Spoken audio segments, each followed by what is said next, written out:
Police and the Drug Enforcement Agency have called it a family affair, a multi-million-dollar cocaine and heroin ring that included 3 generations of the Gibbs family, from grandparents to parents, children to grandchildren. Family business was passed down. It was a major drug trafficking ring that brought drugs from the West Coast to Columbus. In all, more than 30 people eventually arrested and sent to prison, now serving anywhere from 10 to 30 years. The last one in the family to be sentenced is Mario Gibbs, the 21-year-old. Yo, what's going on? It's Big Coke Dog. Today on the dice, we got Mr. Mario Gibbs, CEO of Mean Mug Records. AKA Big Bro. Big Bro, you hear me? Yes, sir. Hey, my bad. No worries. You know what I'm saying? Big CEO, you know what I'm saying? Big legend around these parts. Y'all know what's going on, man. So it's good to have you today, man. I appreciate you for coming out. I know you're a busy man, so I appreciate you for coming out. No doubt, homie. I'm glad that you invited me. Yeah, real talk, bro. I appreciate you for coming, man. Real talk, because he could have been anywhere in the world, but he here with us. You know what I'm saying? So I just want to get into this, man, because, you know, I'm very familiar with you. You know what I'm saying? As a youngin', I seen y'all doing y'all thing, man. I mean, from videos to bringing stars to the hood. I'm talking about direct, nigga. Come up on the porch, take a picture. Mm-hmm. You know what I'm saying? So I just wanted to, this is the interview I wanted to do, you know what I'm saying? Mm-hmm. So with that being said, we're gonna get into this, man. I'm just curious to know, man, with all the things that you got going on, have done, and will do in the future, I just want to know, like, did you always have like a type of envisionment for yourself of where you at right now, or? Always creative thinking. Yeah. You know, God bless me with the creative thinking, bro. Yeah. I always, dive into it with creativity, no matter what it is, bro. Yeah. You know what I'm saying? Yeah. Going back when I was young, breakdancing, when breakdancing started out, it was called the Capital City Breakers. Okay. Won every show. The point guard of our basketball team, he was the star. Me and him became good friends. So we organized this breakdancing group called the Capital City Breakers. And we had got my 2 little brothers and a couple other friends of ours. We got into the breakdancing, and we were winning all the concerts here. You know what I'm saying? We were on TV. We represented the state of Ohio for the governor. At that time, it was Governor Celeste. It's called the Capital City Breakers. Okay. Won every show, every contest in Columbus, Ohio, bro. So, you know. So with that being said, like, you know, you a man who've been through many eras, you know what I'm saying? No doubt. I ain't talking about failures, I'm talking about eras. No doubt. You know what I'm saying? Yeah. So what like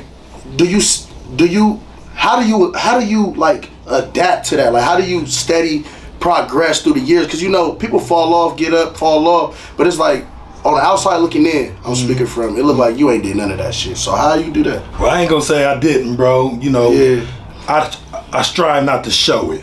Yeah, say that. And I've been told that before. Yeah, I'll fall and pick myself right back up. Yeah, what the saying is, never let them see you sweat. Yeah, you get what I'm saying? Yeah. So it's like a motto, but it's like real life situations for real, bro. Yeah, I'm just a hustler, bro. Man, I'm just a grinder. You get what I'm saying, bro? And I take failure as a no. Yeah. No, man. I'm gonna get up, dust myself off, and keep it That is not an option. Yeah, you know what I'm saying? That's motivation, man. Yeah, bro. That's motivation, man. And so with that mindset, like, you know, they say you're not just born with a mindset like that. So where do you think that comes from? It comes from the Creator, man. God. Yeah. Then my parents, right, man. My dad, my mother, my grandparents, my uncles, my aunts, other people around that mentor me. Just comes from that, man. And I'm the type of man that, like this, bro. You show me once, I got it. Yeah. You show me twice, I master it. Yeah. You know what I'm saying?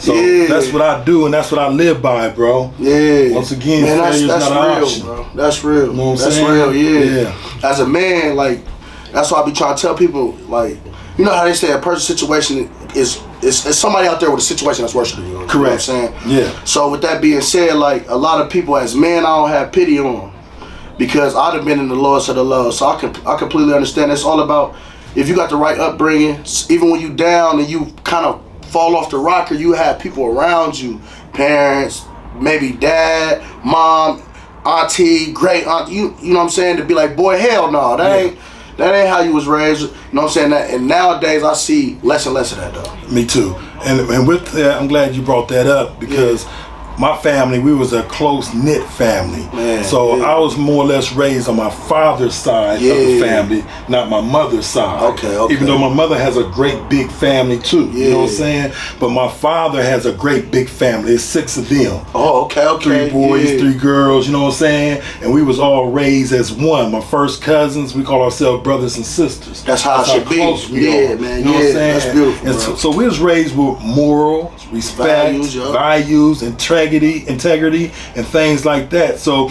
also we was brought up, yes sir, no sir, yes ma'am, no ma'am, or you gonna get smacked. What you say? Oh, my mom be like, Kush, no. My mom to this day, man, you say what or anything, what? You know, when they ask you that question back, you know what come after that, so you better come correct. No doubt. So I can identify with that, and that's how I know my mom. She from that old school strand, man. I'm just blessed, like. Me too. You know what I'm saying? And I be seeing that nowadays, man. I'm glad you touched on that topic, bro, because it's like, you know, we don't sit down with our, like, not even our peers, people who older than us, bro, who been through what we ain't been through yet. We don't sit down and talk to them. All them old ass niggas, that's all I be hearing. I ain't fuck with them, man. Them old ass niggas, you feel me? And really, it's like, a lot less people would go to jail. A lot less people would choose this if they talk to somebody who was involved with whatever they was involved with before. You know what I'm saying? No doubt. Because they can tell you like, nah, bro, you might make up, you might do this, you might accomplish this, but in the end, this is what you're gonna be looking at. You know what I'm saying? So it's like, man, we need more of that. And mentorships ain't it. You need relatable people. If you a basketball star, somebody from the hood who be trapping with guns ain't gonna listen to you, man. Right. They might listen for making money, but there's no shade to basketball players. You need, like, if a basketball player was failing and dipping in and out of the streets, then that's when you send a pro ball player in there to motivate him or something like that. You know what I'm saying? But how can a straight street kid who don't play ball or nothing relate? Right. You gotta have relatable people for each child, for each issue. No doubt. And that's real complex. I don't mean to get into, but so. I see you real educated though, man. I gotta really ask you some stuff, man, because you know it ain't very many people I interview that want to touch those topics. So with today's politics, as far as racial stuff and stuff that's going on with the police brutality and all that, where do you stand with that situation? Like, do you have a concept of what would help or? Yeah, I got a concept. Last year, 2022, man, February the 5th, I threw my first event called Stop the Killing All Men and Youth meeting. Oh, okay. And we had it at the Renaissance Hotel downtown, man. 250 people showed up. And it was during the weekend of the snowstorm, but 250 people still showed up, bro. That's crazy. And during the blizzard. During the blizzard. And I had a lot of slack because I said I want the men to. First, it was Stop the Killing All Men's meeting. I had a lot of people hit me up on social media like, "What you mean all men's meeting? We trying to reach the youth." But see, they don't understand where I was coming from because. Why I call for all men has to talk to men. Yeah, facts. Steel sharpen steel, men sharpen men. Ooh. And the only reason why the community is going out of shape the way it is because of us men. Facts. We fail. Facts. You get what I'm saying? Like you was just saying about mentorships and things like that. Basketball players, it takes another basketball player. Facts. And, you know, street guys. But we all had to come together as men. So I wanted to speak to men. Yes, sir. I wanted us to speak to one another and get back on the ball about crime, about killing, about gun violence in our community. I don't care if you're from the west side, north side, east side, south side, you get what I'm saying? The north end. I wanted us all to come together, but I listened to the people, so I said, you know what I'm gonna do? Stop the killing, all men and youth meeting. You get what I'm saying? And so a lot of women like, I can't come. I said, listen, let me tell you this.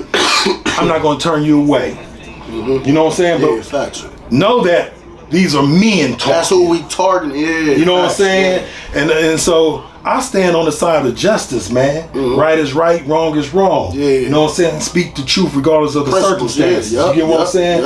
And what I see in the community, man, just what you touched on before I got on the mic and start talking this is that mentorship, bro. And we failed as OG. And the only reason that I see that we fell as OG is because we were locked up, bro. Yeah, facts. You know what I'm saying? So a lot of good OGs, you know, we went in when we was young, come home down there as an OG. Yeah. So now my son, like for instance, I did 10 years. When I come home, my son is 10. My daughter's 14. I got buddies that did 20 years, 30 years. So they miss all this point of their sons and their daughters, bro. And then we don't know one another. So now, not per se my son, but my son is feuding with my homeboy's son. But if we was out and got them all together, or we did a big family reunion for the South Side, East Side, North Side, they'll know their people, bro. You know what I'm saying? Hey, that's true. Know your people, man. Yeah. So because you got people who don't even know, like, oh, I like that girl, but they don't know that girl is their cousin on their daddy's side, because they don't fuck with their daddy's people. And that's their first cousin. And they done came to the house they done brought the girl to the house to see their mama. Boy, that's your motherfucking cousin. You gotta know your people, man. It's very important you know your people.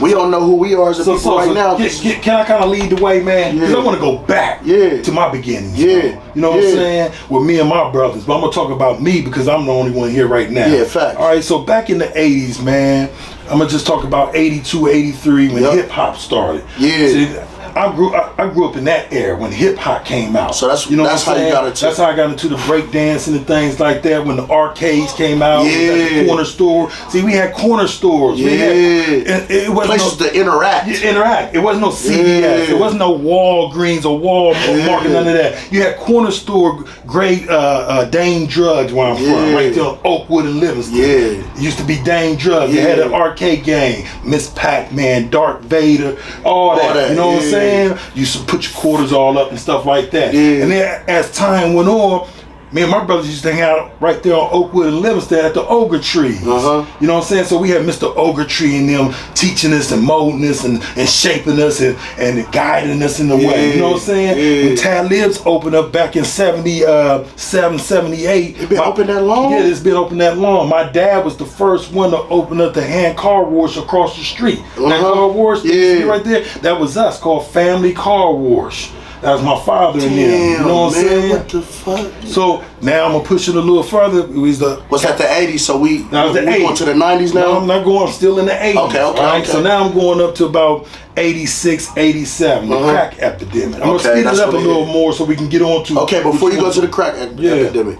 Now, you said the 80s, that's when the hip-hop had started, the breakdancing, skating as well, right? Skating as well. Okay, because I heard stories about the skating. What was I about to, I had a good-ass question for you. I want you to, before you get into, I want you to get into, all right, so at that time you said your dad had a car wash. Car wash, that was about 77, 78. And then you was talking about Talib's. Yeah, I was talking about Talib's. So we talking about black-owned businesses. Black-owned business right there on Livingston Avenue, Champion. But I'm going to start from right there on Ohio. Okay. Mr. Foster on the corner store. Yeah, Mr. Foster, right here. Right there. You know what I'm saying? Then as you come on down more east, then you had Talib's. And then you had my dad's family car wash. Okay. And then you come on down, you had the Ogre Tree that owned the whole block. Where Chris had the barbershop. Right there. All that used to be a corner store, record store. Where your man Money Mike was, that used to be a record store. Way before him, the beauty shop. So he just kept it going. He kept it going. Damn, bro, I never knew that, man. I used to go on Money. My sister used to work at Money Mike, so that's crazy. I just wanted to know because it seemed like what they said. I just be making sure our history is real, though. You know what I'm saying? I wasn't from that era, none of that. I wasn't even thought of it. And you know they say that crack era. That's why when you said that crack era, they said what it did. But you can go ahead. The crack era came along, man. But before I get raced to the crack era, Run DMC was out. You know what I'm saying? And I used to be a booster. I used to be a thief. I used to steal clothes and stuff. Adidas, that's when Adidas came out. All this, the Adidas, everything, because my Adidas, Run DMC. You know what I'm saying? With the shell toes and all that. So I go in the store. With no shoestrings, right? My dad was telling me about that shit. So we'd go, we used to, I used to hang with the local gang called the Freeze Crew. See, they had gangs then. It was called Freeze Crew, Dozen Cousins off the main street. You had the Undercover Lovers and them. They the one that went to Independence right there south, right there on the Whittier and all that. You know what I'm saying? Then you had the Enforcer with Dawson and them. You talking about Ronald Dawson. Ronald Dawson, man. That's my cousin and them people. Yeah, Ronald Dawson. Then you go to the Terrace, you had a guy named Joker who brought the Crips here. Okay. Way back then, bro. And they used to fight. We used to go to the skating rinks, watch the fights, the Tommy Coates, the Ronald Dawsons, and all of them, bro. And I used to just sit back, soak it all up. Yeah. You know what I mean? And then, so I used to steal and I used to slang clothes for the dope boys, but it used to be weed houses. Okay. And then crack came in, and I used to go, and then now they ain't selling weed no more, they're selling crack. And I remember one time one of my mentors, and I called him a mentor because, like you said, I was a street dude, so a street dude was my mentor. So he taught you, know what I'm saying? Taught you the so street I remember I brought him all the Adidas stuff and all that. He said, man, when you gonna get this real money? And he had nothing but hundreds laid all across the floor. And I said, shit, put me in the game, boss. You get what I'm saying? Yeah. He said, nah, you too young, man, but one day you gonna get introduced to it. And as time went on, man, my partner Rodrigo's, he come to me, he's like, come on, bro, let's put our money together and let's buy something, man. And we bought a half ounce. I came up with 500, he came up with 500. At that time, halves were 1,000, and the ounces was 2,000. They didn't, because the way they was, my pops explained to me, they didn't do like balls and shit or some shit, or the way they did it was like, they didn't do teams or something. How the fuck did that, I forget. Back in the day, he was telling me though, like, damn, what did he say to me, man? He was telling me because how it's set up now wasn't like that. So when they were selling ball, they didn't do balls for. What is a ball? I don't know what a ball is. Oh, 3.5. Oh, a 3.5. See, nah, you gotta realize, bro. You had a couple dudes, older dudes, who was really the man. Yeah. And they had flunkies, bro. What we call flunky doormen, and worked their spots for them. So us younger ones didn't know what a half ounce was, an ounce was, or 8-ball. We didn't know any of that. We just wanted crack. You know what I'm saying? So as we learned, my man Rodrigo's came to me. Let's put our money together. We bought a half ounce. We opened up a spot, ran through that. By the end of the night, man, we was buying like 3 ounces. God. You know what I'm saying? And you gotta realize I was only 15 years old. So we was the first young ones. Yeah. You know what I'm saying? And my brother-in-law, Rodrigo's, which is my best friend, he his family is Tommy Coates, Derek Coates, you know what I'm saying? So he was kinda in the gang life before he got to selling drugs, you know what I'm saying? Right. So he couldn't go on certain side of towns because he'd get jumped or whatnot. You know what I'm saying? So when we started selling drugs, bro, that crack came in, we became the man. I made $1 million at 16. I was buying Mercedes Benzes off the showroom floors, bro. Vets, Jeeps, you name it. We had the big Dookie Roads. You thought we was LL Cool J, Run DMC. Like, you had more money than the rappers at that time, nigga. No doubt, bro. They ain't have nothing. Yeah, they ain't really had. No, they ain't have. They just had the fame, but we had it too. But let me say this. We had it too. But we broke the gangs down. Because why I said we broke the gangs down, because when everyone starts seeing me and Rodrigo's pulling up in the Benzes, jumping out, going to Northern Mall, walking out with all the bags of clothes and all that, they wanted to get involved. And so we'd start hiring them and stuff like that. So what I did was I hired Tommy Coates, and he ran the whole Main Street, East Side, bro, and he had a dozen cousins. Okay, I heard him before. Yeah, so I'm basically speedballing. Yeah. Because I ain't going into full detail because I just wrote a book and it should be out by June of this year, man. Hey, tell the people what your book called, man, because I was just about to get to that. The Real Story of Mario Gibbs. The Real Story of Mario Gibbs. Now, will it be available on audio too? It's going to be available audio, ebook, paperback, hardbook. Amazon, that's right. All that. Hey, y'all make sure y'all go get that. Tell them again. The real life story of Mario Gibbs. The real life story of Mario Gibbs. It's finally here. I'm talking about from him. Yeah. This ain't another motherfucker writing it for us. Nah, it's gonna be a real life story. This ain't no loosely based. You know what I'm saying? No doubt. So y'all make sure y'all go support that, because that's a real story of history from this city. No doubt. Being part of the history of the city. No doubt. Legends. Legends. He's naming legends like people that people bring up like, yeah, bro. Yeah, like that's who he ran with. Y'all gotta understand that, bro. Yeah, no doubt. And no lies. No real life stories. Yeah. Stop the cap. Yeah, but I don't want to glorify that. No, exactly. You know what I'm saying, man? Exactly. So what I'm doing is really giving you a timeline real quick, because in 1991, I'm gonna back it up. In '89, it was a big bust. We had a lot of Jamaicans here in Columbus, Ohio, that was running it, and they was running Uzi Alley. You know what Uzi Alley is? Greenbrier. You know what I'm saying? But that was my man. That's where my uncle is Tony Graves. That's where he got his start. Tony Graves. Yeah. But it was the Jamaican. So you had the Jamaican shower posse that was here, and I was only 16 years old, going on 17. And I used to mess with them. I used to buy about 5 to 6 bricks off of them, cash, and they loved me because I was young, getting that kind of money, spending over 100,000 or whatnot. You get what I'm saying? And they never really seen nobody that young. And they was saying, like that. Hold on, you was in Greenbrier?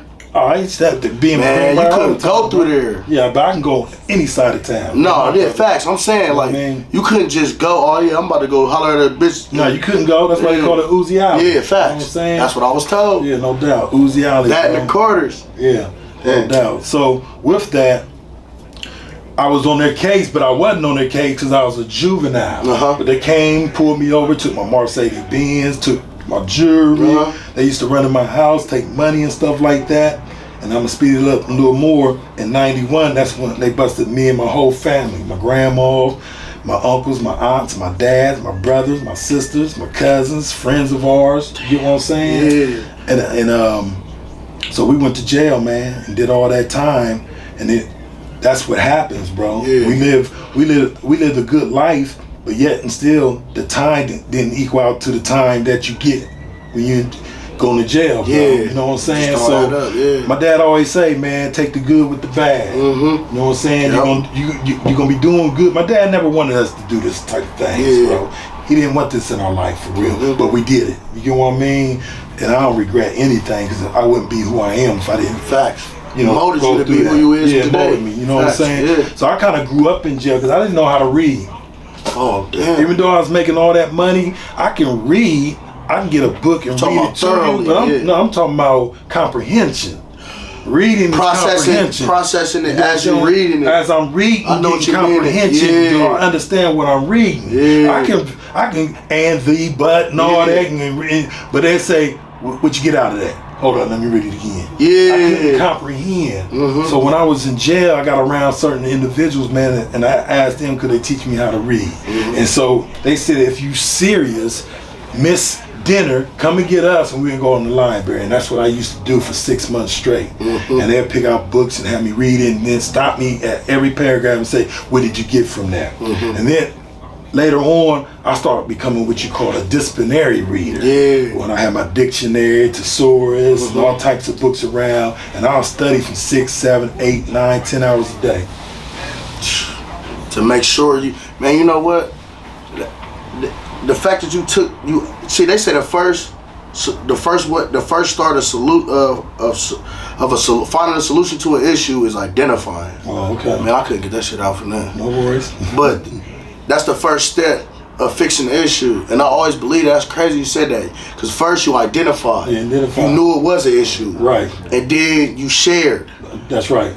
And then they help you identify better. That's right. And then you found the solution to the issue. No doubt. And I was always told it's always a solution to any issue. Oh, no doubt. Every issue has a solution. That's right. Don't cry, figure it out. No. So what I'm taught, same thing what you just saying, for every problem there's an answer. Yep. And once you learn how to solve the problem, there's a reward. Facts. And the reward is the answer. You get what I'm saying? So that's what I learned. I learned for every problem there's an answer, and out of that answer is the solution. Yep. You get what I'm saying? And you know, so when I was in jail, I learned how to read. I disciplined myself. I stopped eating red meat in 1994.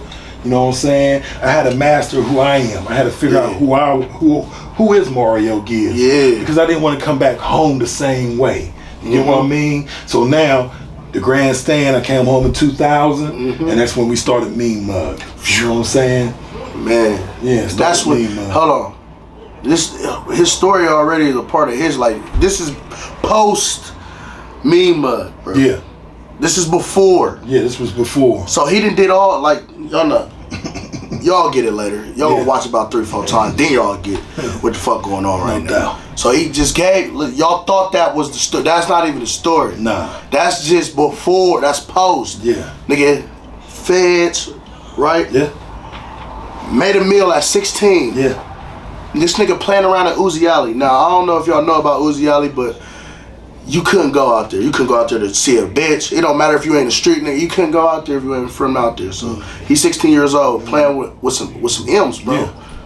Like he a grown man at this point, bro. Not because of the money, because of the shit he dealing with. No doubt. You gotta be seen as a man, bro, in other people's eyes, or they gonna play you like a little nigga. They're gonna rob, take from all you, that. And fuck over you. Exactly. You get what I'm saying? Yeah, I'm just painting perspective. Some people don't catch on fast, like you said, about comprehension. Some people, they be like, oh shit, and then they go watch it again, or see somebody else watching it like, damn, I ain't know he said that. So I just want y'all to process what the fuck this is, all right, so now we talking about 2000 now. Now I come home in 2000. Come home April the 9th, 2000. Okay, that's my sister's birthday. Yeah, I did 6 months and a half. I got out in October. And from October, it was history. You know what I'm saying? Man, we talking about. And I'm gonna give it to you. Trucks and fucking trucks and tour buses wrapped. Listen. Lined up down a fucking street, cars. Yeah. This nigga bought a Coda bus just to shoot a video. Yeah. All right, go ahead, man. So, Coco, what I'm giving you is straight raw, first time ever me saying this on TV, podcast, or anything, Coco. So you the first one, bro. Yeah. You know what I'm saying? Yeah. And it's an honor too, bro. I appreciate it. No doubt. Yeah. So when I came home, bro, when I was locked up, I was changing my mind. I didn't hang around the homies and none of that. I was being very disciplined. I wasn't smoking. I wasn't gambling. I wasn't drinking. I was focused. Locked in. You know what I'm saying? Because I knew what I was going to do when I get home. I had a plan. And even though I was straightening my life out for the better, I still had this pin dot in my mind that I was going to sell some dope. I'm just gonna keep it real with you. Yeah, okay. You know what I'm saying? That's what I mean. I'm keeping it real with you. Yeah, no. You know what I'm saying? Yeah, no. So I met a plug when I was incarcerated, and I can't get in trouble because I already did my time. And this shit is 22 years, 23 years ago. Facts. You get what I'm saying, bro? And so statute limitations over with. I know some people like this nigga telling on himself. Now I'm not telling on myself because that life of me in the streets, I retired. Yeah, you know what I'm saying? I'm not never ever going back. You know what I'm saying? Because I got other businesses. The way I ran the streets is the same way I'm running my new legit business. You know what I'm saying? Don't fix it. Yeah. So when I come home, I met plugs when I was incarcerated, bro, and now I'm getting 100 bricks. Hundreds, bro. You know what I'm saying? So I made like 1.3 million. Now we talking about 2000s. We talking about 2000, 2001. Now when y'all run around talking about do the stanky leg and crank that, I think that's before that shit. Yeah, it was all before that. So what happened was my brother-in-law, Rodriguez, he did 10 years in the state of Michigan. He got locked up in '89 before we did in the state of Michigan. Mean mug, nigga, no doubt. This is where we grew up at on Livingston Avenue. This East Side, you know what I'm saying? You got the Mean Mug record store. You see it right here. This is, you can tell already what's the affiliate. You see the color out here. And it is what it is. You know what I'm saying? I've been gone for 10 years. You know, I did 10 years in the joint. Me and my brothers and them. You know, and so it's different. I come back. This is, you know, it's real though. They know who I am. They know I was the first one with the big gold chain and the Mercedes-Benz, the diamond rings on, with the bodyguard, 16 years old, already know what it's like to have $500,000. You know, some of them rap about it, but they know what it's like after rap. What's up, bro? But we can actually say we know what it's like to get money as teenagers and be legends before rap. You know what I'm saying? Locked up in '89 before we did in the state of Michigan. We had a partner, what we thought was our partner here from Michigan named 38. And I'm gonna put his name out there because he did some foul things, and we took him in as family. You know what I'm saying? Boy ran his mouth. And what he did, he had a case and we didn't know nothing about it. Yeah. He took my brother-in-law to Michigan to go cop 3 bricks, and it was the police, and they knocked him. And see, at that time, Michigan had a law called a 650 law. And if you get caught with anything over 650 grams, it was life. And that's what they was talking about in the show. I seen them talk when the cops was telling the dude, the girl who got caught with the bricks for meeting them. BMF. Or BMF. Yeah, they was talking about that in like 2 episodes. Yeah, it's called the 650 law. So Rodrigo's got knocked. He ended up doing 10 years in the state of Michigan. You know what I'm saying? So he come home about a year and a half, 2 years before I did. Like in '98.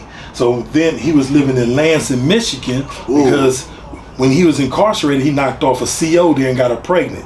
So he ended up going to Lansing, moving there, and marrying her. You get what I'm saying? So then when I come home, I made me a quick 1.3 million. Woo! He needed to borrow some money. I let him borrow some money. I asked him, what you doing? See, my thing was I was going to get into the real estate game real strong. I ended up eventually did, but later on. And so I went to Lansing, gave him some money, and he brought, at this time, Cuckoo Cow, MC Breed, and Busy Bone down there. Okay. So when I went down there and we in the club, it was nice, packed and everything. It was like a drug addict, man. I was in it was like a flashback. Yeah. Because we was in the music back in the days before we got knocked when I was younger, called Bum Rush Records. So music always been in our life, you know what I'm saying? So when I seen it, I said, man, Rod, he started Mean Mug. He had the concept, the logo, and when I seen that, I said, bro, we gotta bring this back home. We legends at home. This shit gonna blow up. And while he was living in Lansing, and while he did time in Michigan, he met the boys, the Cheddar Boys. Cheddar Boys, and the Cheddar Boys are big in Michigan, man. That's and I'm hip. You hip to the Cheddar Boys? To the Cheddar Boys, they had a manager named, I can't think of his name, but Rob was cool with the Cheddar Boys, man. Hooked up with the Cheddar Boys, and the Cheddar Boys, now mind you, Cash Money was the biggest thing out there then. And so Juvenile had just left Cash Money. And so Rob's like, bro, we can meet Juvenile. So we ended up going to Michigan, Detroit, man, met up with Juvenile, got cool with Juvenile, did a song, you know, and we're gonna play it for y'all and all that. Okay. You don't want to ride with us.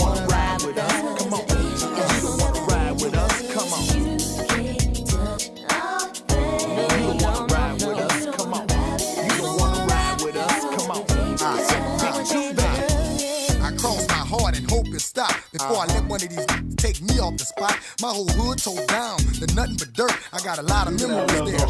So much. He wanted us to ride with him. He got on his bus, rode with him, and he just opened up to us. Okay. And so my thing as being a thinker, I thought that I was going to get in the game by hooking Juvenile back up with Cash Money. I'm like, I'm going to build them back together. You know what I'm saying? And so we brought Juvenile to Columbus, Ohio, and we shot a major video right there on Whittier and Carpenter. Okay. Yep. Next to Jaquettas too. By Jaquettas too, right there with the on the right plaza. With a plaza. Yeah. So that's how we got cool with Juvenile, and that's how we got cool with Young Buck before Young Buck signed with G-Unit. All before. Yeah, way before he was with G-Unit, man. That album. You'll see it on the video. Okay. You know what I'm saying? Yep. Show the video. We're gonna pull that up for y'all. Yeah, the video, and then also your boy Skip. And you know that song, you know that No Clap? Yeah. Yeah, Skip and Wacko, bro. Them are all family, yeah, bro. You know that's crazy. Yeah. Hey, man, y'all be, hey. So when I made the money, I was bringing shows because what I wanted to do was bring them to Columbus, Ohio, and we was doing music with all of them. Mobb Deep. We did songs with Mobb Deep. Because this really at a time where it really wasn't stars coming here? Like no, no stars coming here. Exactly. So you know what Truth is? They call it Truth now, right there on Bryce Road. Yeah. I was the first one to open that up. It was called East Dallas. It was a white bar. That was me bringing all the shows. Yeah. I was bringing 2 shows a month. I was bringing Baby, Wayne, Juvenile, Mobb Deep, you name them, bro. And that was me bringing. And that's at the time where they was the people in it. That was the stars at that time. Yeah, the head niggas. The 01, 02, This one, Most Definitely on it was on Chappelle's show, performing live. You gotta think this had a crazy time. Yeah. So that's how we got cool with Baby. I brought him down, had him come to my brother's house. My mom and them cooked for him. My little brother had a swimming pool in the back of the house. They loved it. It dipped, swim, and they loved our swags, bro. We had the meat coats. They just wasn't used to us. What y'all was on, how we was on, man. Our swag and everything. Man, that's how you introduce people who ain't never been to this region. Yeah. We talking about somebody who could have did it fucked up, but they did it so right to the point where these people didn't want to leave. Yeah. Yeah, no doubt, man. bro. You did that, man. Yeah, no doubt. You did that. And we did it for the city. Yeah, and that's how Mean Mug blew up, bro. Yeah. So I learned from watching Master P, Cash Money when I was incarcerated, once again, going back to the beginning, you asked me how did I come up with this creative thinking and stuff. The creative ways of thinking. So I was learning when I was incarcerated, like this is what we're gonna do. When Master So basically, P, the blueprint started when you was in there. Yeah, well, the second half of the blueprint. Okay, We was already doing music before we went to jail. You did say that, yup. You know what I'm saying?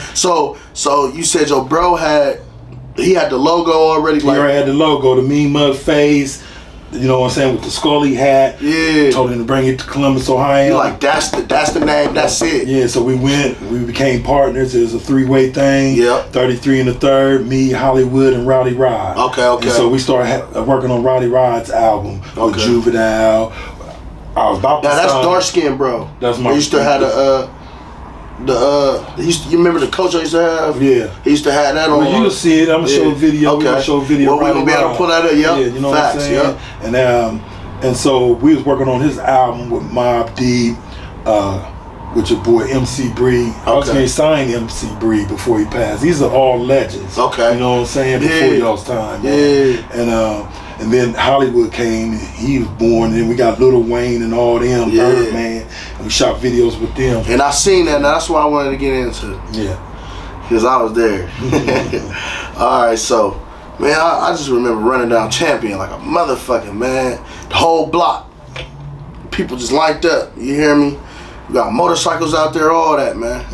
So, exactly for the video, how did that come about? Like, how did the relationship with Cashman, did it start with Juvenile? That's where it started initially? It started with Juvenile. We shot the video with Juvenile, and then I booked the big timers to come to Columbus, Ohio. That's when that's Manny Fresh and Bird. Yep. Stunner. Yep. Birdman. That's when they was doing that. Yep. So they came in their buses, pulled up in front of the house. We Hollywood did a song with them, and then we ended up getting cool with their manager, the guy named Rambo. Rambo was Juvenile's manager and Cash Money's, and we got cool with them. And so when they left, they was going on the tour with Nelly, Ab Marie, Fabulous, and the Big Timers. And that's during the EI. Yeah, EI. That was one of the biggest records of that time. Yep. So we talking about at a time where these is like #1 selling artists. Yeah. Like, well, go ahead, man. I'm just trying to paint a perspective. Go ahead, do your thing. I just want to make sure that they grasp it, because y'all gotta know, because he's giving y'all a timeline, which people never do. You basically gotta map the timeline of questions out. So he's really This is 03, 04. So we talking 04. This is like 03, 04. Jabot era, See-Through Forces era. This around that time, man. Because you know they had Long Chains, Air Force One. Nelly did. That's how the song. And it went from being $50 to $100. To $100. Yeah, because of Nelly. Because of Nelly. Nelly. What I'm saying? And so what happened was they was on tour. Rambo's like, man, y'all need to get on this tour. And we like, man, ask Baby, can we get on tour? He asked Baby, can we get on tour? And Baby said, yeah. See, Baby owns a touring company called Grand Touring with the buses and stuff. So we rented a bus from him, and we got on the 15-city tour. We crisscrossed America, bro. And with that, we had promotional CDs, posters, and everything. Okay, so I got one question. I ain't even about to stop. Posters, CDs, and everything. That's where we at. But listen, at that moment when you got the okay, and you seen like what you were envisioning unfolding. What was at that moment? What did you feel in your body though? Like, how was you feeling? Like, was you like, damn, this shit really? This is what I prayed for. Yeah. So what? How did you? How I felt. I wasn't. I mean, I was cool, but it wasn't like no real excitement. Until I got to that next level, bro. Because I'm used to this. I'm already was millionaires over and over. You know what I'm saying? I already touched multiple millions of dollars, bro. I'm seeing this. I'm already handling half of the artists that's on the roster. I'm probably more prepared. I understand. I already had Mercedes Benzes, multiple of them. Bro. I already had the ZR1 Vets at the time. I already had the Jeeps. I already had all that stuff, bro. So, you know, I was just calculating, trying to get to that trying to get to the Birdman level, bro. You know what I'm saying? But it was a blessing in the thing, because on that tour, Baby used to ride on our bus. Yeah. And we had partners that used to play the football game, you know, and Baby used to play the football game. They used to bet the mat. Yep. You know what I'm saying? That was heavy. And they used to bet, and Baby ride on ours and whatnot. You get what I'm saying? So that's how we got cool with them. And then as time went on, Hollywood, my little brother, had a song with Ty James, Rick James' daughter, called Hot Shit. Oh, yeah, okay, yeah. It was called Hot Shit. That's Rick James' daughter? It was Rick James' daughter, but what happened was, it was banging in the clubs and all that, so we wanted a remix, and we put Lil Wayne. I flew Lil Wayne in, man, from New Orleans. I flew him in, and we did the song at Amerisounds, man. You know what I'm saying? And then we started getting cool. We already met Lil Wayne on the 15 city tour with Nelly and them. You know what I'm saying? And so when I flew him in, man, it was an honor and a privilege for him to come and bless my little brother Hollywood. And he thanked me, because at that time he really wasn't doing anything. And so the money that I was providing for him, he can take care of his family, take care of his loved ones, his household, and things like that. Crazy. You know what I'm saying? And then I brought him back to shoot the video on Livingston and Champion. You know what I'm saying? And then I threw his birthday party there. That shit was, and he owns in a house right there next door. I had a store called Mean Mud Records. The biggest store in Columbus, Ohio. Literally. On Livingston. Any given day, you catch some shit in there, man. No doubt. I'm talking about, I remember, I used to go in there, there used to be CDs everywhere. All the way around. Flat screen TV. Everything. Studio. Man, y'all don't know, man. Y'all had to be there. I was like 8 years old, and I'd never forget that shit. Yeah, so it's real, man. You got your own living legends right here in the city. Facts. Bro. You know what I'm saying? So at that point, you know, you shot the video and everything. Was that video on 106 and Park? It was on 106 and Park. The video, I knew I wasn't tripping. And our documentary. And a documentary? Yeah, we shot a documentary. You know, hopefully you get a chance to show them snippets of that. I'm gonna make sure we're gonna make sure we pull them up for y'all in the middle of this, so y'all make sure y'all be ready. You know what I'm saying? So we got documentaries, timeline, and all that. I had the big tour bus, I had the campers, I had the van. We talking about fully wrapped though. This is not like stop pay. He had them wrapped, promoting his whole label, like on the whole bus, bro. No doubt.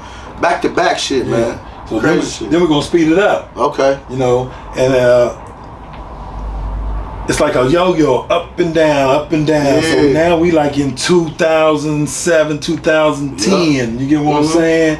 And I was kind of done with music, man. It's burning out because things didn't kick off the way it's supposed to kick off. We still got the relationship with Wayne, Juvie, Baby Neil. Moved out to Miami, high rise. My backyard was the ocean, you know, and so still trying to keep the music going, but it's starting to burn me out. So then when we come back to Columbus, Ohio, my brother's like an A&R, Chuck. He said, man, I got an artist for us, man, because now times is changing. You get what I'm saying? And it was Young Luciano. Okay. You know what I'm saying? This time it's called Young Lucci, you know what I'm saying? So Mean Mud brought little Young Luciano out. Okay. Today, Mafia, which is his real name, Mafia. We the one brought him out. You know what I'm saying? And I got CDs of that. You know what I'm saying? And then things started working with that. The problem I always had with artists in Columbus, when they get kind of big, they feel like they made it. You know what I'm saying? So when that didn't work out, my bloodline went back down. I'm like, damn, man, I just can't find the right fucking artist, bro. You know what I'm saying? So now we talking about, maybe I'm kind of mixed up with my timeline here. I think 11, I think around 11, 12, or 13. 2011, 2013, my brother opened up a recording studio in Whitehall, right there off of Hamilton Road. And then I remember one time I was gone, my brother come back and said, man, we found the group. I'm like, here y'all go, talking about y'all found the group again. He said, nah, you gotta come in, you gotta hear them. I come in, wild little young dudes, whatnot. They'll put the music on. They'd be dancing, bouncing around. I'm just checking them out. Like, I wouldn't let them know I was feeling them, but checking them already let them know. You know, so I didn't want to get too happy again. You get what I'm saying? And we talking about the Fetty Nation. Fetty Nation. You know what I'm saying? And they was putting hits down, bro. Yeah. And they were in the whole city. They brought that music game brought it back in me, man. Yeah. And I was like, here it is right here. Yeah, you know what I'm saying? Yeah. But you gotta realize we in Columbus, Ohio. To really make it, man, we gotta leave Columbus, Ohio. Yeah. You know what I'm saying? And if you notice the guys and the girls, whoever made it out of Columbus, Ohio, they left Columbus, Ohio, and they made it. Yeah. You know what I'm saying? We kind of like stayed back, and that was our downfall by staying back and not buying a crib or an apartment somewhere else and letting them take their full potential and grow just elsewhere. You know what I'm saying? We already mastered Columbus, Ohio. You know what I'm saying? And I'm gonna say it, man. For real, the Migos stole F&E's whole style, for real. Yeah, say that shit. I'm not a real talker. We was in Atlanta. You know what I'm saying? We was in Atlanta, bro. And they used to, and Kels and them and G Baby and Freshman was doing. They was loving them, bro. They did songs with people that was at that time was big, bro. That wanted to get on their songs and for them to get on their songs, bro. You know what I'm saying? But you know, kind of we missed it, man. Because I'm gonna say it's my fault because at the time I had the money, I should have just got them an apartment and let them stay out there, man. But I was trying to, you know, learn from past experience. I kept my hands on them too long. I should have let them spread their wing, you know what I'm saying? They would have blossomed. But see, I've been fucked so many times that, not saying they was gonna fuck me, but I've been fucked so many times that I didn't let them go. I didn't let them blossom the way they were supposed to blossom. And I kind of messed that up on my own. You know what I'm saying, man? And so after Fetty, you know, my hopes back down. I'm like, damn, man. And then in 2018, I was going through my Instagram and I happened to see I was dealing with a group called The Fuzz and Drew got them. You know what I'm saying? I the Drew. And then I started messing with Kels again. Took them to California. I was working with. You're gonna see some never before seen videos of Kels. I'm gonna show them. You know what I'm saying? And I started messing with Fresh a little bit more. I wasn't messing with G Baby, but I was messing with Fresh here. I was messing with Kels, was my little brother all the way. You know what I'm saying? And we was gonna do it again. And then I fell off again somehow, some way. And then with the Fuzz and all that. Then I caught a little money charge case. But when I caught the money charge case in 2018, I was going through my Instagram. I ran into a dude named T.A. IOUTA. It's Only Us. I'm familiar with it. And I'm like, damn, this nigga got it. And I started fucking with IOU and put him on the map. You know what I'm saying? Then I had to go and do 15 months. And when I come home, he blew up. He started learning on his own, doing his own thing. And kind of broke my heart because he kind of left me. He's still my little brother or whatnot, but it wasn't the same no more. COVID came, things started changing. Out of that 15 months, it felt like I did another 10 years. That's how quick time changed, and that's how quick things in Columbus, Ohio had evolved and changed and shifted. You get what I'm saying? So they was tearing shit down, building shit, city center gone, all that. Man, so you know, and then now you coming to the era of the George Floyd. You know what I'm saying? Get your knee off my neck. Now I wanted to become like more of a revolutionary, an activist. But see, I don't believe in marching though. Okay. I don't believe in. Why is that? I don't believe in protesting and marching because as you look back in the 60s, the 70s, the 80s, the 90s, and 2000, shit don't work. I ain't gonna lie. When niggas start burning shit downtown, they trying to burn down the Capitol building and all that. That's when they start paying attention. Like, all right, look, okay. Like, they pay attention to just to get your mind off of it so they can secure it and back to normal, man. So, you know, tearing and rioting, I ain't with that neither, bro. What I'm with, man, is what you call the real war, and that's an economic war, bro. Where we gotta learn how to keep our money to ourselves and support one another, man. You get what I'm saying? Personal banking. And what we need to do, man, is raise the younger generations, man, and keep them in school and help them to nourish themselves in school so they can become city council. See, I'm a grassroots man. I don't believe in the presidential election, and I ain't saying it don't work. But me personally, I don't believe in it. Yeah. Because I know you already selected before you get elected. Yeah, exactly. You know what I'm saying? Yep. And that's proven fact. You know what I'm saying? That's facts. But grassroots, I like. We can control the judges. We can control the mayor. We can control city council. We can control the city attorneys and stuff like that with voting. I do know that work. And so I'm a grassroots type of man. And so what I want to do is do voting rights. You know what I'm saying? Sign people up, get votes, man, because certain judges only win by 50 votes, 100 votes. You get what I mean? Mayors only win by 1,000 votes or something like that. That's nothing, man. And that's how we're gonna change, bro. We gotta get our people into that. You change the people who can. You change the people who vote on the. See, we vote on bills and all that. Yeah. So you got people who go. They bring this to the council or whatever. From my understanding, whatever our issue is, it's a person that brings it to the people. Like, this is what's going on. This is the issues that they're complaining about. You feel me? We got a petition, million signatures just to get them to look at it. Like, and it's just like, damn, man. They could be like, all right, yeah, whatever. You know what I'm saying? They could blow it off for like 10 years, bro. It's stuff that people still are trying to bring awareness to. That still ain't been passed. Bills that they would love to be passed, bro. Yeah, but see, we can control our own community, man. Yeah. You know, as men, as black men, but men in general. Yeah. You know what I'm saying? Because we need help from everybody. We need help from the brown man, the red man, the yellow man, and the white man. You know what I'm saying? We all need to come together because it's an issue of a social issue. It's not a racist issue. It's a social issue. And see, the enemy want to make it like it's a racial thing, and that's what keeps us divided. You get what I mean? Because I grew up with white people, I grew up with Asian people. You get what I'm saying? All different ethnicities. So they got treated the same way I got treated also. You get what I mean? So it's a community thing. Facts. And so we all need to band it together as one, as a community. Everybody thing. chip in. You know what I'm saying? Because we must protect, provide, and maintain our community, man. And so with the police, we really don't need the police.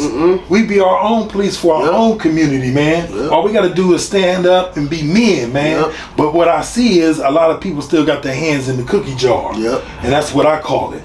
So a lot of people don't want to go stand up because the man, you stand up, and now the police sees you, and now you target, and you like, man, I can't make no money now because I done stood up, and I still got my hand in the cookie jar. See, we got to get our hands out the cookie jar, man, because we got to sacrifice, bro. And this is for our younger ones, man. It's for our children and our grandchildren, bro. Because if we don't stand for something, we'll fall for anything, man. And that's why things are out of touch the way it's out of touch, because us men are not standing up. You know what I'm saying? So now you got social media, man. You got Instagram, you got TikTok, you got Facebook, you got this phone, man. It's a one-eyed devil, bro, that's just keeping us divided and making us see things that's not a reality. You know what I'm saying, man? And so that's what keeps us away. And now our children is growing up being raised by these things, man. And then you wonder why you don't got no say-so in your children's life or whatnot.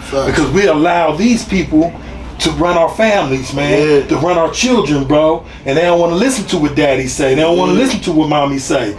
You get what I'm saying? So when you go into a household, your mom's got 4 or 5 different boyfriends coming in with pistols, coming in with the sack, sitting it on the TV, thinking what it's type cool. of example is that? You know what I'm saying? And I know this because I grew up too like this, but not with my mother. My mother wasn't like that. But I grew up around people that was like that, man. And I seen that. And as me being in jail, I learned all of this, and I seen the problem, bro. You get what I'm saying? And the problem is with the females, man, and the men. But I'm gonna say the females because the female can stop a lot of this stuff, but they don't. You get what I'm saying? And we gotta watch. You females, you gotta watch You got perverts out here. You got people, man, that will touch your children, man, when your backs is turned, bro. You know what I'm saying? So you messing with all these different guys, bringing them in, and they seeing this type of stuff, and then you thinking you could trust your boyfriend. You go to work and let him sleeping all day and all night at the house, and while you gone, he in there touching your son or he's in there touching your daughter. Man, you see what I'm saying? So we gotta watch. We gotta protect our babies, man. You know what I'm saying? And now, now it's trauma. Trauma's in the family, bro. And listen, when you dealing with trauma, you dealing with say that happened to a kid. Yeah. That kid grows up. Yeah. It has a memory of it, depending on how old that child is, right? Yeah. So it's a traumatic event that's permanent in their head. They're gonna have anger issues. They're gonna do certain shit. Yes. A motherfucker normally would have a conscience for it. They're gonna do it. They're gonna do it. Cause it's just something with them. Yeah. You know what I'm saying? Yeah. And my mom, she had this saying, you know what I'm saying, that child been touched or that child is touched. You know what I'm saying? And she say that because it's like a certain innocence you take away from that child, bro. And they deal with that their whole life. And these is the future leaders of our nation. You don't know what that child will become, bro.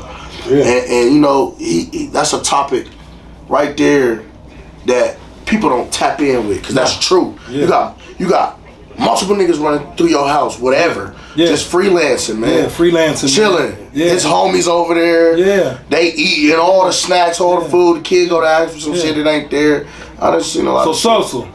When you had the kids in that kind of environment, you smoking weed around them, you drinking your liquor around them, you got the pistol, you showing, and you talking street stuff. You know what I'm saying? Vocabulary. What you doing with the children, you creating a devil. There's no spook devil with horns and all that, bro. There's real life devils, bro. Flesh and blood, bro. And what we doing with the kids, some dudes think it's cool. Some mom think it's cool and blow smoke in the baby's face. And make them look at him. You're creating a devil. You're creating a monster, man. Then you wonder why they go to school acting up and doing the thing. Then you want the teachers to correct them and all that. Nah, it starts at home. And when I'm a strong believer in, like, all right, it ain't just that they're seeing these things. It's the energy that is put behind it to do these things and that they're seeing put in it, bro. You know what I'm saying? And why I say this, because I'm a real energy type person. And kids, whether you believe it or not, they take in energy. Oh, no doubt. It's some men that try to say hi to a kid and they be like, hell no. And later you find out that nigga been beating the shit out your sister or something. You feel me? Like, so it's just that energy. The kid knew off rip. He wasn't even hit by the man or nothing. He just hit to him off drip. This is on the meet and greet tip. No doubt. So I you know what I'm saying? So it's just like, me personally, man, that topic right there is a real topic, bro. Yeah, bro. And this is shit they want to cry about later when they find out when the little girl like 16 and she finally tells something. You feel me? But it's too late. Why didn't you say something? Is the first thing they want to say, though. It's kind of too late. You know what I'm saying? But after your mom told you, girl, don't be having all them niggas over there like that. You know you got all them girls. I be hearing. But listen, I come from a family that don't play that shit. Me neither. Nigga, my grandma will come to your house. Why the fuck are you here? Why the fuck are you here? Why the fuck are you here? And dare a nigga to say something, because she got that thing in her little purse. No real doubt. talk, bro. And my mom don't play. So I understand that's a real topic, bro. And I need for all of y'all to take heed to what he just said. Fuck free game, man. That's real life. Yeah, that's real life. It's a lot of people out here that's doing shit that happened to them, man. No doubt. Now, I don't want to say majority, but a lot of people. I agree with you. But we gotta protect our children and our elders, man. Our elders can't even come on their porch, bro, no more, man.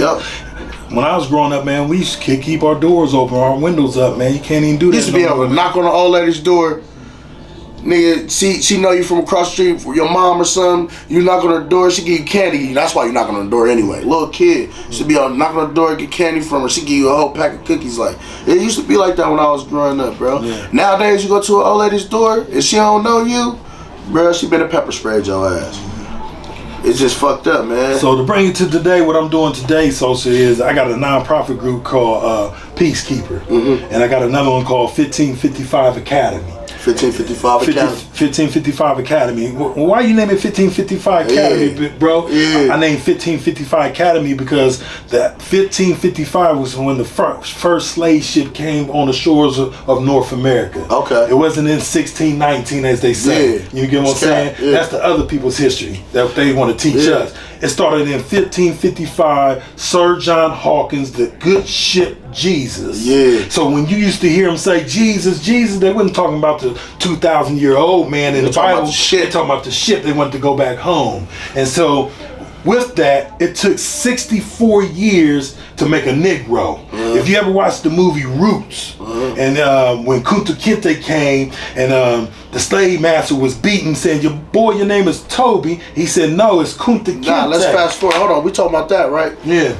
All right, so peep gang, in Kunta Kinte, when Kunta was at the little thing and the black man was talking to the other, I don't know if they were slaves or not, but he told him, this here is an African nigga. And you gotta take your time with him because he might not be used to seeing I know y'all not used to seeing African niggas. Now that's in reference to the fact that people of color was already here too. Oh, listen, man, we're the original man. So we already was all on all four corners of the planet Earth. You get what I'm saying? We're the original, and out of us comes the brown, the red man, the yellow man, and the white man, bro. You know, that's nothing racist. None of that, bro. That's a proven fact. The anthropologist Dr. Leakey and his wife went to Africa and Egypt and found skeletons back dating 2 million to 5 million years ago, and it was a black woman. You know what I'm saying? And you can't make black out of any other color, man. No, we're the essence of all, man. Sir. You get what I'm saying? So, and that's not racist. None of that. It's just proven facts, bro. Sir. You get what I mean? Dark matter beige. So you got to know who you are to understand where you're going. And if we don't understand that, then you're always going to be lost, man. You know? Facts. So in 1555 was the good ship Jesus from Sir John Hawkins. You can Google that up. And so what I wanted to do is name my academy 1555 to take them back to the basics. And so what I'm gonna do is I'm gonna open up a charter school, man. And I want the people, I want the community to be a base ran community. And what I mean by that, I want the community to give the donations up to be able to run this school. I don't want to get it from the state, the city, and the federal government because once you take their money, you got stipulations, and you only can do certain things. What you can teach, and that was instructed in by the school board, John D. Rockefeller. Okay, so what I want to teach is the basics, man. I want to go back and teach them who they are, man. I want them to learn how to cut their nails, bro, to make sure their nails is cut short and clean. I want them to be groomed, proper haircut each week, bathe once a day. You know what I'm saying? I want to, in the school, I want to teach them HVAC, plumbing, electrical, barbershop, esthetician. Traits that you will always need. Things that can give you a career that can't nobody ever take back from you. And all those things you just named, somebody always need.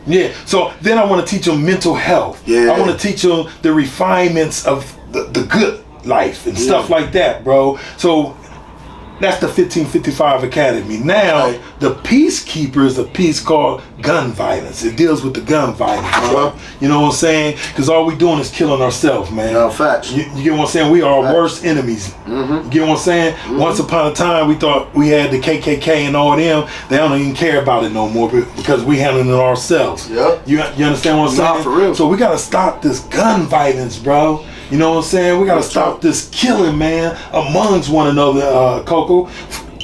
We got to get involved with our community, man, and help uplift it, man, and show that we do care and we do love you, man. You know what I'm saying? No, so we got to give back to it, man. And me, in a different way. In a different way. See, me reading history, I know everyone's not going to get involved. You know what other countries do to the law breakers when a new regime come in, bro? And if you don't follow the new regime, you know what they do with the people? They kill you. They kill you. They say you're tyrant or some shit like that. You follow me? So we know a lot of people, and I ain't advocating that they gonna get killed or whatnot, but a lot of people got to get out the way. Because they are hindrance, they are thorn to our side and to the progress of what we're trying to do. You get what I'm saying, bro? So we're gonna have our own people. Gonna be a hindrance, but we're gonna have a group of people that can handle them. Yeah, because they're not gonna stop us, bro. You get what I mean? And so, as you should. That's what every entity has that anyway. If you pay attention. And Coco, that's what I'm on in a nutshell, man. And so I gave you my life. You know what I'm saying? Just a brief. He gave us a timeline summary, step by step, man. You know what I mean? Real talk. This real movie shit right here, man. Yeah, man. And you was the first one to get us. Man, real talk, and I appreciate you, man. And my little brother Kels mentioned it, man. Yeah. I said, put me on there, Kels. Yeah. You know what I'm saying? Yeah. And I appreciate you. Kels my brother, man. So, that's my dog, man. Hey, he was a part of this story. Y'all didn't know he was in here. They're part of it big time. They all in here. That's what y'all don't know, though. Yeah, big Everybody. Time, man. F&E, man. Fetty Nation, bro. And my brothers, man. Real talk. So what can we expect from Me Mug, man? And not just that. What can we expect? Now you told us what we can expect for the community, and what you want to do, because you're an activist too, man. What you speak on is a different form of activism. It's actually hands-on.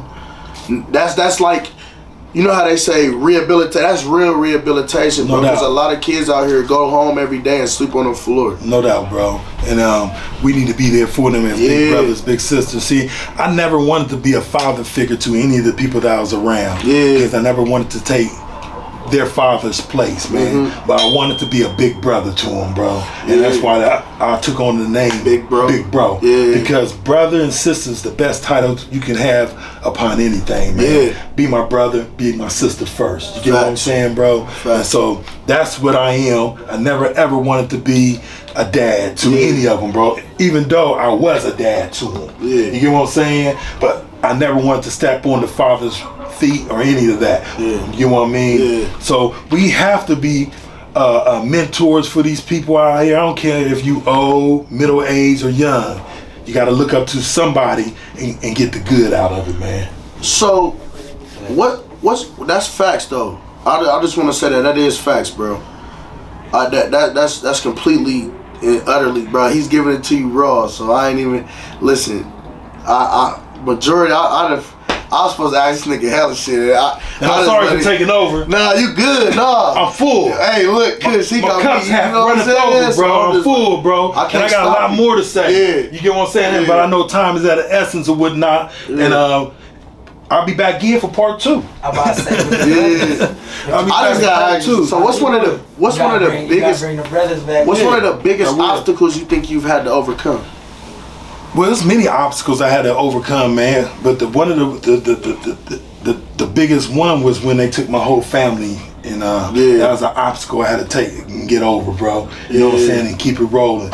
And then when I came home, you get what I'm saying? That was another obstacle because I was away from my children for 10 years. Now my daughter's 14. Now my son is 10. You know what I'm saying? So I had to rebuild with them. You get what I mean? And then once I kind of got over that obstacle, which I'm not even over that obstacle for real, because being gone from them for 10 years and I wasn't there when they were babies to nurture them and bond with them and let them lay on me. You know what I'm saying? Feel my heartbeat with their heartbeat. I missed all of that. You know what I'm saying? And so today, my children's like 34, 30, 33, and I got a 19-year-old that I had when I came home. You know what I'm saying? But I have no relationship with my children like that for real.